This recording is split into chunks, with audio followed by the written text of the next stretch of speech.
I'm Barbara Gavin, and I'm a volunteer at Androscoggin, and this is Lorenzo Bafuco, and he's going to be helping to show what we're going to be doing this month, and this month's activity is called Geography of the Self. And the idea here, Lorenzo, is to help process where in our body we store some of our grief. Right. And we're going to be doing picture representations of different feelings that we have. Right. Okay. And the person that you're going to be talking about is. I'm going to be talking about my dad. Okay. Sorry. Yeah, this is a whole other lesson. Yeah. Okay. So what we have here is a piece of butcher paper, and everybody at home is going to have a rolled up piece of this butcher paper. Okay. And we've just done a small representation of a person's body, mostly because you're kind of a little too tall for us to project onto here. Right. Yeah. So basically the directions are going to be to trace around a person's body and then cut that out. Right. But for purposes of what we're doing here and for size, we're going to have this. Okay. And so at home, you're going to lie down on the piece of paper, and the parent is going to draw around the person and then cut it out so that you have like a person-sized representation. Right. Okay. Now, we're going to fill in this person with a bunch of different pictures of things, like I just said. So people at home are going to have a bunch of crayons that are going to be coming with their kit. Right. So the first thing we're going to do, we have a bunch of different instructions. So sometimes when we're grieving, when we're sad, we feel tired. Right. So you're going to pick a crayon there, and you're going to draw a flower over a part of you that usually feels tired. Where do you feel tired? I'm going to draw a flower over my heart. And I think I'm going to draw a sunflower or a daisy. I'm not sure what this flower is. But yeah, sometimes your heart just gets really heavy. Yeah. So I think that's where I'm going to draw it. Okay. And when we're done with this, we'll explain it a little bit further. But so far we have one part done. Right. All right. Sometimes when we're grieving, we feel angry. Right. Very angry. Yeah. So you're going to just pick a part on there, and you're going to draw simple lines over the part of you that you generally will feel anger. And straight lines indicate taking a direct action. So you're going to pick a part on there where you're going to sense anger and a need to take direct action. Okay. So I'm gonna write it on like the knuckle area, because when I'm angry, that's normally where the anger comes out of. And what do you want to do when you're angry sometimes? Honestly, punch something. Okay. Get that anger out. Okay. So it doesn't internalize and become more of an issue. So you're going to put it in your fist? Yes. Okay. And it's a normal thing to feel angry. Right. Yeah. You don't want to be thinking that there's something the matter with you if you feel angry. Okay. Sometimes you have happy memories when you think about your loved one, when you think about your dad. So use a lot of color and draw a happy scene somewhere on your person. Okay. And color is usually a source of happiness. Right. Yeah. So what are you going to do? So I'm going to draw butterflies in my stomach, because I feel like when you're happy, you get that like excitement and joyful feeling. Yeah. And like you get the butterflies in your stomach, and I feel like it's always a good feeling. So I normally associate a lot of happiness with butterflies. Maybe if it's raining, they'll be bats, but right now they're butterflies. And when you think of your dad, you do have happy memories to think about, right? Yes, Yeah. 100%. Yeah. And it like, sometimes a joyful feeling will like overcome your body, and that's when the butterflies will come in. And I feel like that's honestly one of the best feelings ever. It kind of really is. So there are the butterflies in my stomach. Okay, thank you. All right, sometimes we worry after Right. and Mhm. there's all kinds of different things you could worry about. Right. So draw an object that represents feeling worried on your outline. All right. And would you like the object on the specific body part It can or go where you just want anywhere? to have it, yeah. Okay. So an object that makes me worried. Whew. Okay. Um,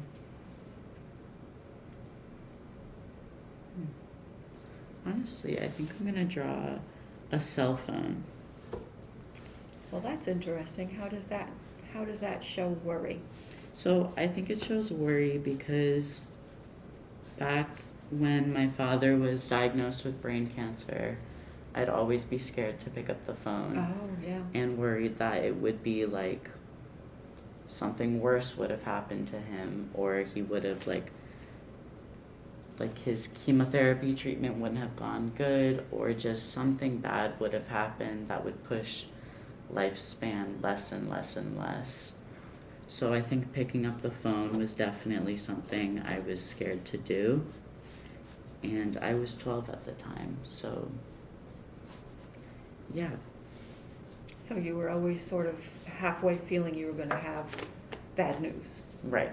Okay. Almost every time I picked up the phone, it was like, oh no, what's it gonna be today? Yeah. Right. How do you feel with your cell phone now? Now that I'm older, it's become like an attachment on my body. Yeah. I'm not too scared to pick up the phone anymore, but like normal, I'm a teenager with anxiety, so I'll always have like that thought in the back of my head when I pick up a call from my mother, like, okay, is there gonna be a problem, or do we have a problem, or just something like that. That's always gonna be in the back of my brain, but It isn't as bad as it was? right, Okay. it's nowhere near as bad as it So you was. can get past it? Right. Okay. Thank you. Sometimes we feel insulted Right. because losing somebody is unfair. Mm. It feels really unfair. So you're going to find a place on there, and at home people are going to be tearing up paper and attaching it, but find a place on your guy where you are going to just draw like squiggles as though they are torn up pieces of paper to show that Okay. you just feel really insulted. Okay. You could also, if people at home don't want to do the crumpled up pieces of paper, you know how in comic strips they have those marks that show, they're supposed to represent swearing? Yeah. You could also do that, you know, exclamation points and hashtags and stuff. Mhm. I think I'm gonna go for that. Okay, And you did say put it on the body part that. that you feel like, when you feel insulted, where it hits you. Oof, okay. I think when I'm insulted, it kind of hits my mouth because my immediate option is to like be upset and say anything back that can make them like hurt the way I'm hurting. Uh-huh.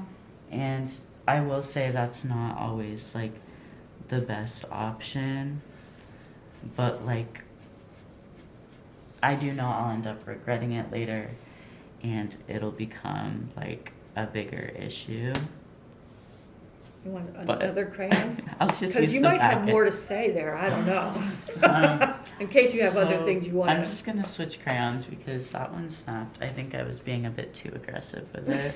You might have been more insulting than you thought you were going to be. Right. Do you feel like you still want to let off steam that way? Do you still feel insulted?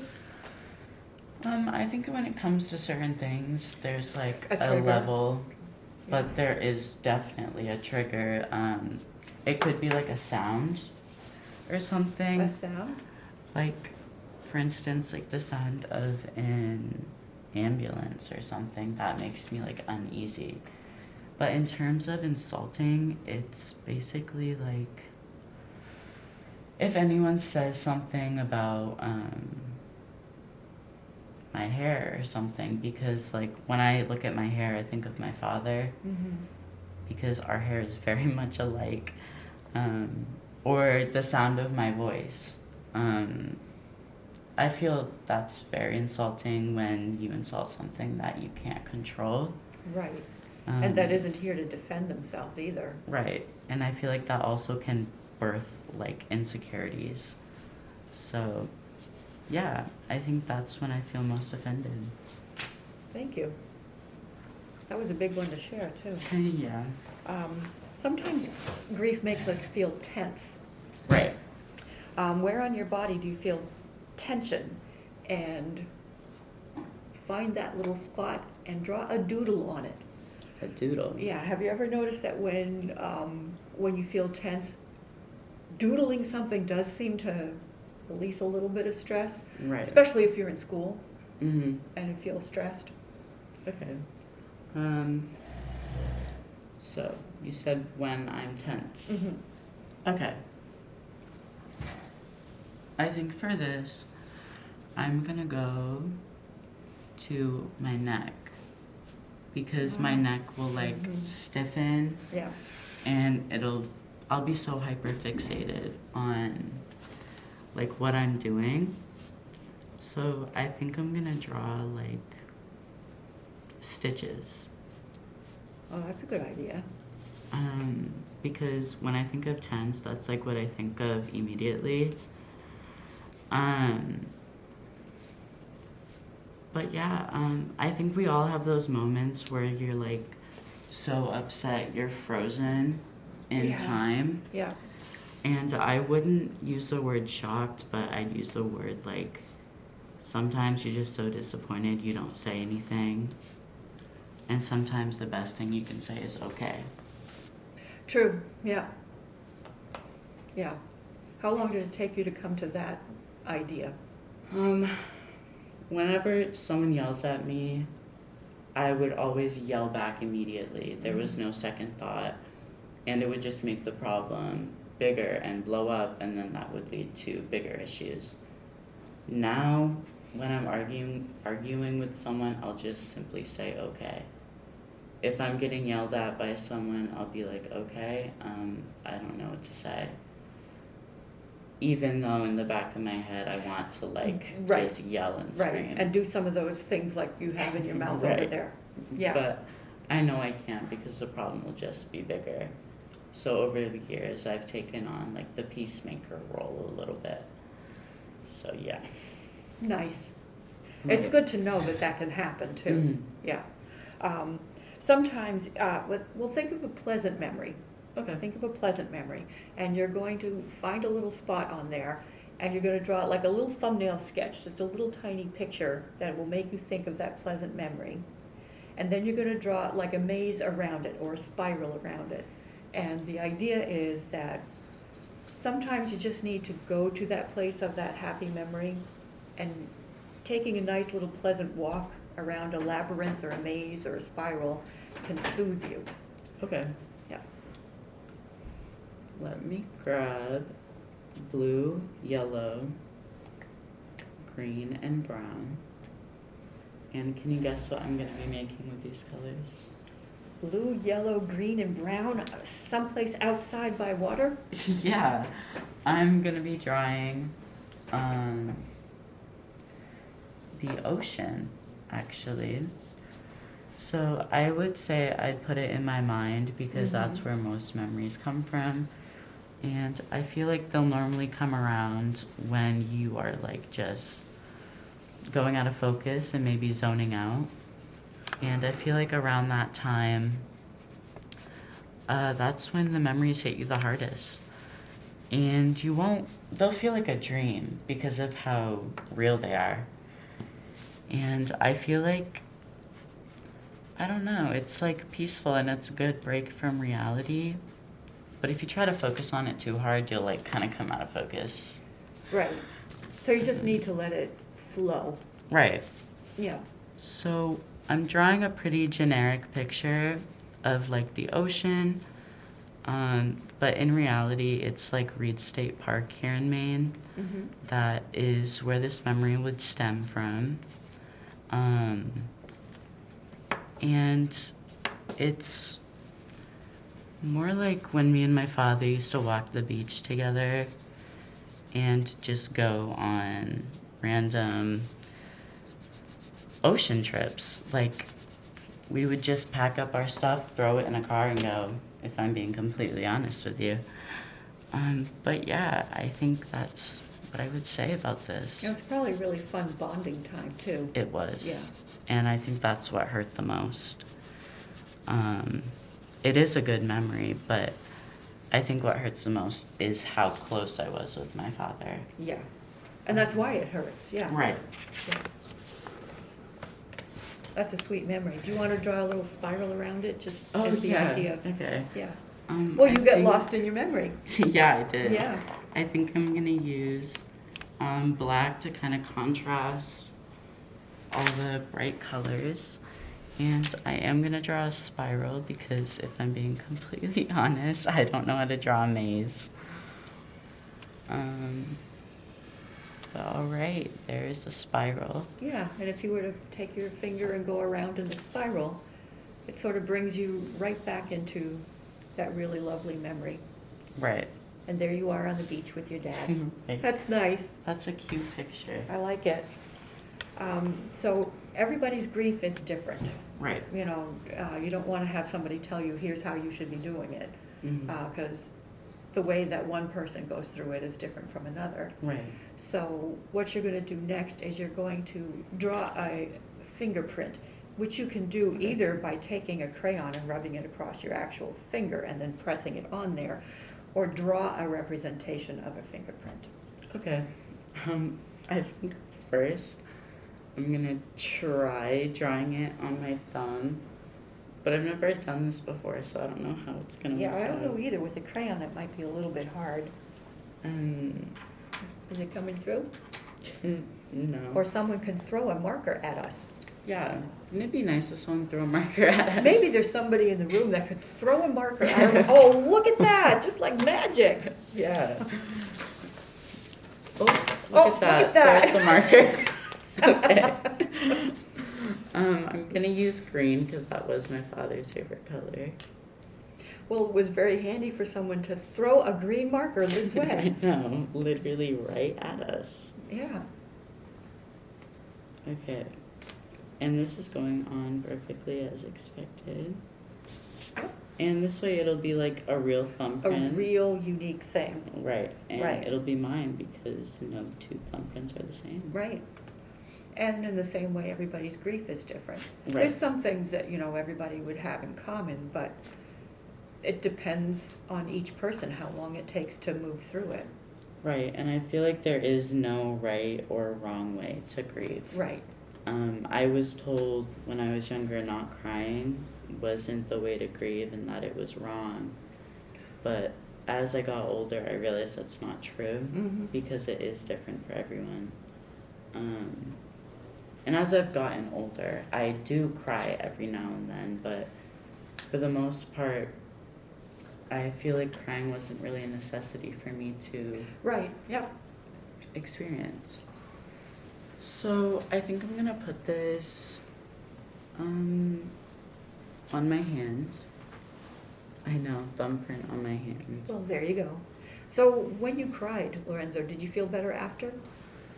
I think some part of me did, Yeah. but a bigger part of me didn't. And I say that because crying hasn't always been like something that helped me. Okay. I feel like it more like because of how not frequent it was almost foreign. Like it wasn't something my body's used to. And I could have sworn I was like, my tear ducts were empty. Like I could have sworn they weren't working anymore because of how much I didn't cry. Huh. But nowadays it does come out a little bit easier. It doesn't exactly feel good, but I feel better sometime after, Okay. knowing I was able to cry about it. Right. As long as nobody's telling you this is what you should do or shouldn't do. Right. Right. No one any longer does that to me. Good, I'm glad. Mm-hmm. Because what a person doesn't need is extra pressure. Right. Yeah. So look over your little guy here.